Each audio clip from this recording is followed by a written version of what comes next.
என் அன்பான என் உயிர் சொந்தங்களே, மனதை பத்தி ஒரு ரகசியம் சொல்றேன்.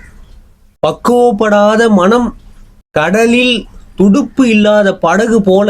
பக்குவப்படாத மனம் கடலில் துடுப்பு இல்லாத படகு போல தத்தளித்து கொண்டே இருக்கும், தள்ளாடி கொண்டே இருக்கும். பக்குவம் இல்லாத மனம் வாழவும் விடாது, சாகவும் விடாது. பக்குவம் இல்லாத மனம் பிரேக்கே இல்லாத வண்டியில போறது போல.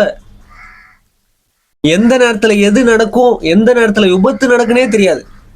பக்குவம் இல்லாத மனம் ஊசி முனையில் நிற்பது போல. பக்குவம் இல்லாத மனம் கத்தி மேல் நடப்பது போல. ஏன்னா பக்குவம் இல்லாத மனசுதான் தரிகட்டு ஓடுது. பக்குவம் இல்லாத மனசுதான் தருதலையா சுத்துது. பக்குவம் இல்லாத மனசுதான் சொல்ற பேச்ச கேட்காது. அது கண்டதை பேசும். உங்களை தொந்தரவு பண்ணினே இருக்கும். உங்களை நிம்மதியாவே வாழ விடாது, உங்களை அமைதியாவே விடாது. பக்குவம் இல்லாத மனம்